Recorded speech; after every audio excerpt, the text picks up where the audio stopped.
There's something uniquely unsettling about confronting someone who is fundamentally dishonest. Not in the trivial sense of telling white lies, but in the profound sense of being constitutionally incapable of relating to the truth. The narcissist operates from that place, a realm where manipulation isn't just a tool but a necessity for their psychological survival. And what's fascinating and terrifying to them is the effect of a single, calmly spoken truth. A truth that doesn't just reveal a fact but reveals the game itself.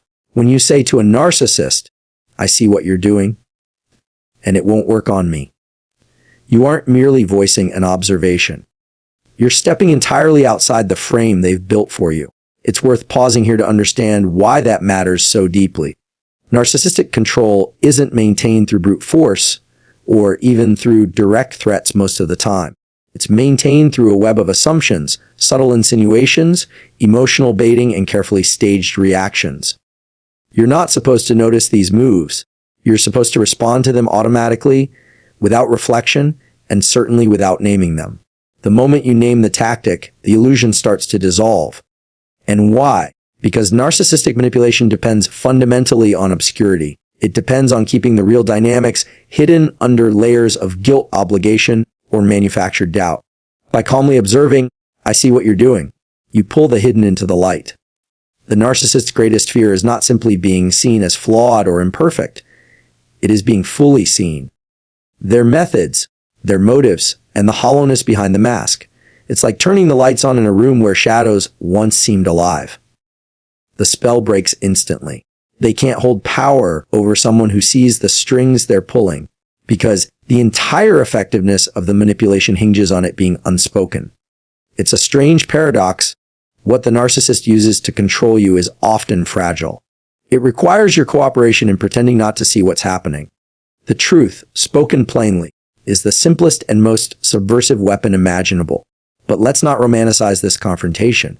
It isn't easy, and it certainly isn't without risk. Narcissists often respond to exposure with rage or new, subtler attempts to regain control. But here's the crucial insight. The fear you place in them is not fear of you as a person, but fear of the truth you're willing to carry. It's the realization that you cannot be easily seduced back into ignorance. You become unpredictable to them because you're not playing by the emotional rules they set. And unpredictability terrifies the narcissist. Their entire sense of mastery depends on being able to provoke, guilt trip, or flatter you into predictable emotional reactions. When you calmly say, "It won't work on me," you signal that you have stepped outside that system. You're not refusing to engage entirely, you're refusing to engage on their terms. It's a philosophical shift as much as a practical one.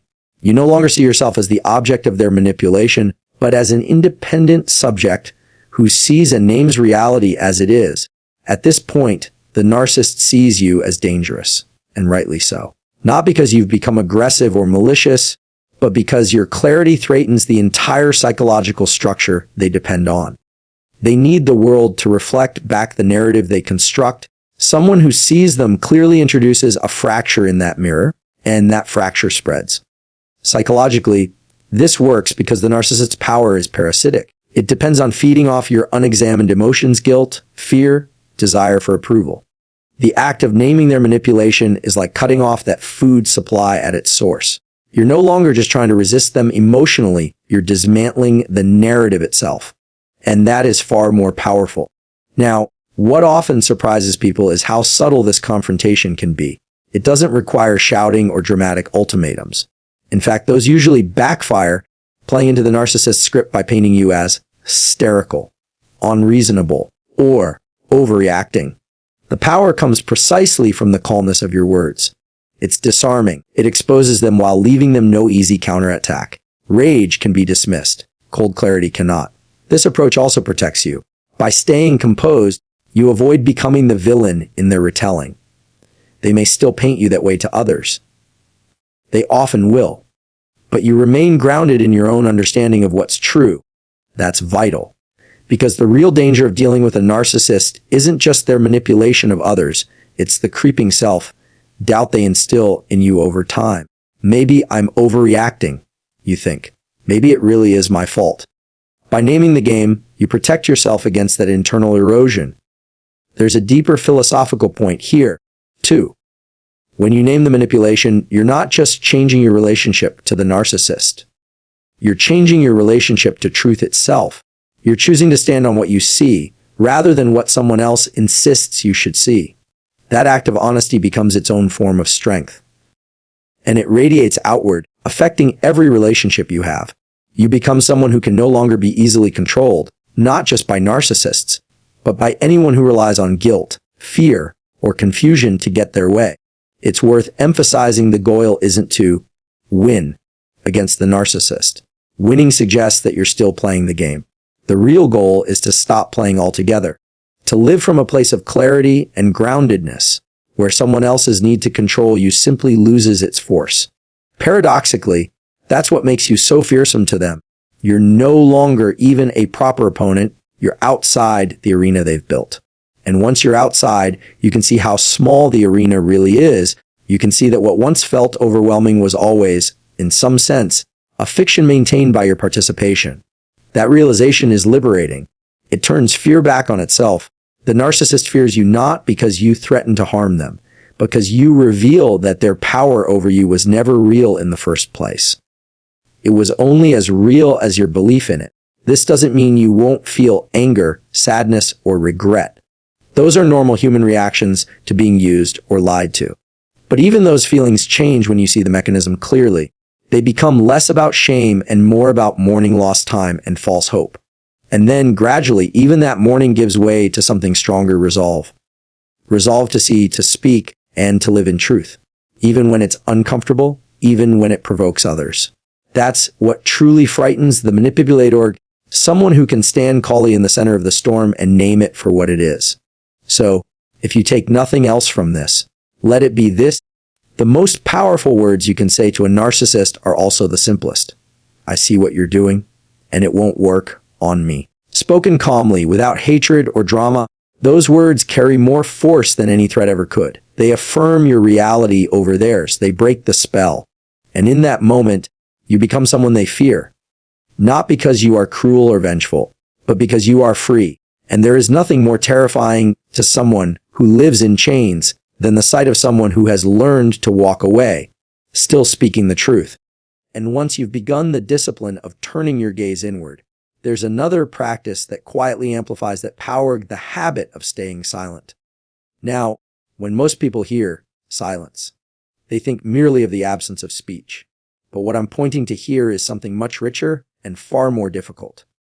It's an active silence, a deliberate choice to hold back words that don't serve truth, to resist the impulse to react immediately, and to make space. Space for thought, space for understanding, space for something better to emerge. See, we live in a culture that worships expression. Everyone feels compelled to say something, to react, to comment, to broadcast an opinion at every opportunity. It's as if silence has become suspect, even shameful, as though if you're not constantly speaking, you don't matter. But that's a shallow view of communication, and frankly, a dangerous one. Because real strength often lies not in what you say, but in what you choose not to say. There's a psychological reality here. The compulsion to speak often comes from discomfort. When we feel anxious, threatened, or insecure, we rush to fill the silence with words, explanations, justifications, criticisms. It's a way to reassert control, to protect our fragile sense of self. But ironically, that flood of words usually exposes our weakness rather than hiding it. It shows that we're not comfortable simply being present, observing, and thinking. By staying silent, especially in those moments when you feel the urge to react most strongly, you reclaim your autonomy.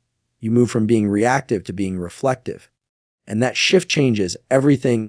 Instead of being pushed around by the emotional currents of the moment, you become anchored. You can observe your own reaction internally without letting it spill outward into words that might do harm to yourself or to others. This kind of silence isn't passive. It's an act of will, and it requires real discipline because your ego will scream for release. It wants to prove itself, to defend itself, to impress others. But every time you resist that impulse, you become stronger.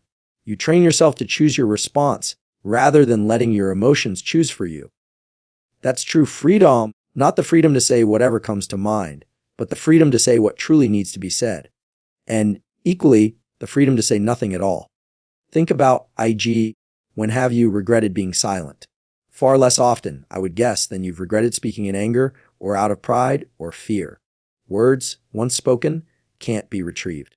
And the harm they cause can outlive the moment by years, even decades. Silence, by contrast, gives you time. Time to think, time to feel, time to decide whether speaking truly serves your values and your purpose. This isn't just philosophy, it's deeply practical. In conversation, silence creates space for others to reveal themselves. If you're constantly filling every pause, you'll never truly hear what someone else thinks or feels. But if you stay silent, you invite them to step forward. You learn more, you see more, and your eventual words carry more weight because they emerge from reflection, not reflex. There's also a strategic element here that can't be ignored. In conflict, silence disarms escalation.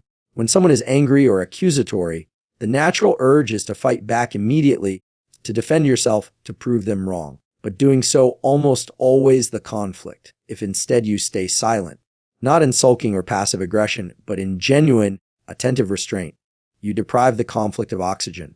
The other person may calm down, or at least reveal more of what truly troubles them, and you remain in control of your own emotional state. Silence, then, isn't surrender. It's a form of strength. The strength to remain centered in the face of provocation, to let the emotional storm pass before you decide what to do next. And in that calm, you often see solutions and truths that were hidden by the noise of immediate reaction. There's also a deeper, almost spiritual dimension to silence.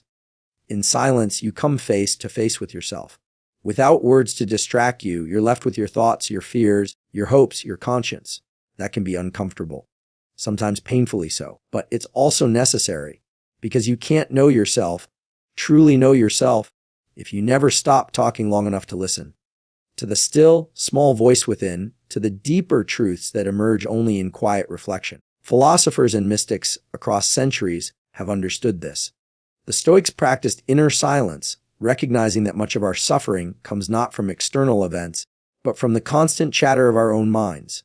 The Buddhists speak of noble silence, a silence that is neither empty nor suppressive, but full of presence and awareness. Even modern psychology has caught up, showing that mindfulness, the practice of observing thoughts without immediately reacting, leads to greater emotional resilience and clarity.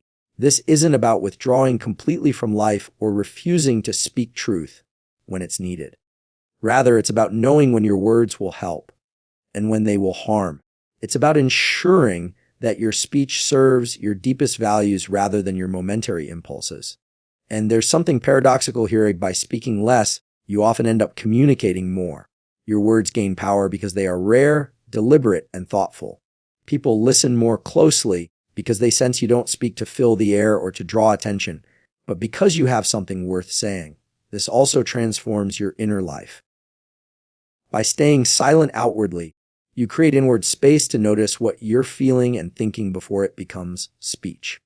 You begin to see the patterns, the moments when your anger rises, the old wounds that get touched, the insecurity that makes you want to prove yourself. And in that noticing, you gain choice. You're no longer just acting out a script written by your past. You're writing a new one, line by line. And this practice of silence naturally complements what we spoke about earlier, focusing on yourself, because silence is the environment in which honest self-examination can occur.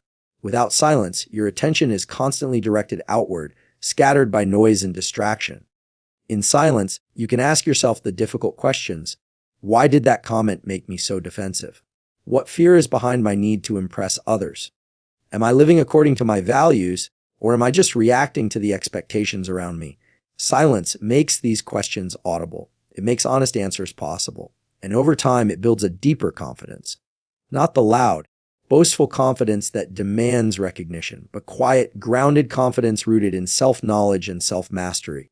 It's important, too, to remember that silence doesn't mean emotional suppression. It doesn't mean pretending you don't feel anger, sadness, or fear. Rather, it means allowing yourself to feel these emotions fully before deciding what, if anything, should be expressed. In this way, your words become an expression of truth rather than a discharge of pressure. Imagine what your relationships, your work, your inner life would look like if you practiced this responding rather than reacting, listening rather than defending, and speaking only when your words are aligned with your purpose and values. It would change everything. Because silence isn't emptiness. It's potential. It's the space in which your best thoughts, your truest words, and your most authentic self can emerge. In a world that is louder than ever, silence becomes an act of courage. And in a culture that equates speaking with existing, choosing not to speak, not out of fear, but out of strength, becomes an act of profound self-respect. So the next time you feel the urge to speak, to defend, to attack, to prove yourself, pause. Let the silence speak first. Let it show you whether your words are truly needed or whether just serving your ego's momentary demand. And you may find that, more often than not, silence says everything that needs to be said. And in that silence, you'll discover something priceless, not just the power to hold your tongue, but the power to hold yourself. Steady, conscious, and free. Because in the end, it is not noise that reveals who we are, but what we choose to say. And just as importantly, what we choose to leave unsaid,